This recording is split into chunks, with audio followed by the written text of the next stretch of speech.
It is class 12th business studies. It is chapter 4th planning. Let us today know that what are the different steps involved in planning. Last day we knew that what are the limitations of the planning. Some limitations were internal while as the others were external. Today let us know that what are the different steps which are involved in planning. Dear students, the first step in planning process is setting objectives. In this step, what we do, we have to see that what are the objectives we are going to achieve, because every organization has a different objective for which the organization prepares a plan. So the selection of or setting the objective, it is very important for every type of organization. When they set the objective, accordingly they give directions to the different departments, to the employees, to the associates. At every level, the directions are given according to their objectives that they are going to achieve. So setting objectives, they are very much important. पहला point जो है कि हमें पहला मकसद जो है, मकसद हमें पहचान लेना है कि हमें क्या करना है, जिसके लिए हम प्लान बनाते हैं. तो दूसरा इसमें है डेवलपिंग प्रीमिसेस. प्रीमिस का मतलब है to make assumptions about the future. इसमें ये आता है डेवलपिंग प्रीमिसेस में that we have to make certain assumptions about the future, because I told you that planning is related to future, how to do, when to do, where to do, who is to do. But we have to assume some of the things related to future, because future is uncertain. So about uncertainty, things are presumed. There is nothing final about the future. We cannot predict accurately about the future. So these assumptions about the future, these are known as premises, because we are dealing with the future conditions, events to achieve the goal. So we have to deal with the future, and the future is uncertain. We have to assume the future. These are known as developing the premises. When we assume the future, we have to depend upon the forecasting, accurate forecasting. In this regard, we have to take the help of the past experiences. Third is identifying alternative course of action. In this step, what we do, we have to identify different objectives, different alternatives that are lying with us. We have to identify them, that what are the objectives that are with us. We have to identify them. We have to know the plus and minus points. We have to know the pros and cons in respect of every alternative.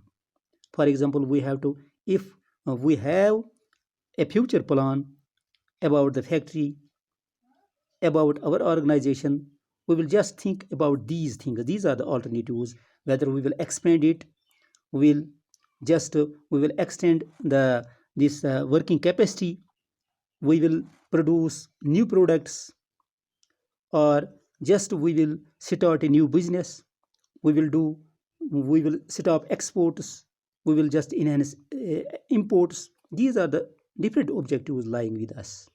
We have to identify them. Fourth is we have to evaluating alternative course action. Now we have different objectives, we have different alternatives, not objectives, alternatives. We have to evaluate them. We have to know that what are the positive and negative points of all these objectives that are lying with us.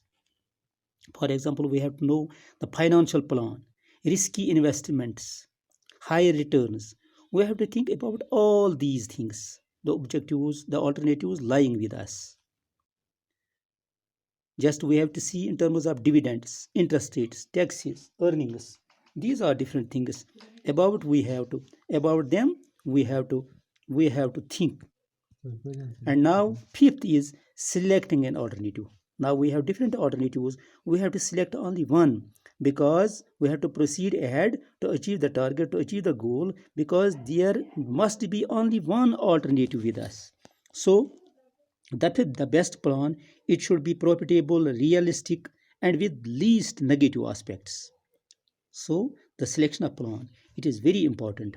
we have to evaluate the plan mathematically.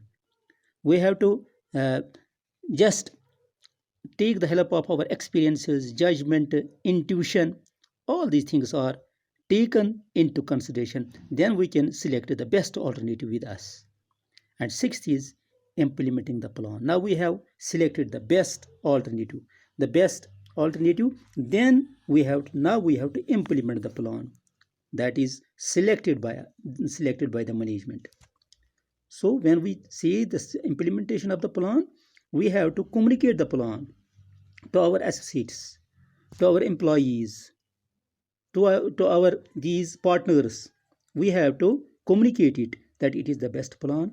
These are the things on the basis of which we have selected this very plan. So we have to implement this. We have to just communicate the benefits of the plan to all these stakeholders. And last is that is follow up action.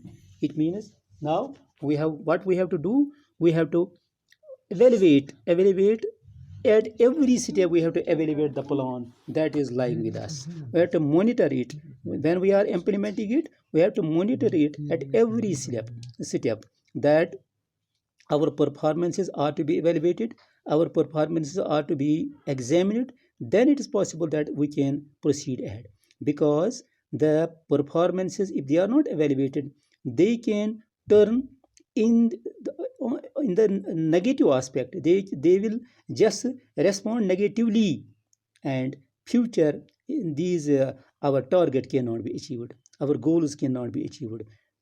So we have to monitor our actions at every step. If they need modification, if they need change, we have to make the change according to the changing circumstances, according to our this follow up, this examination. So follow up, it is the last step, the most important step, follow up action. So these are the 7 points which are related to our this planning.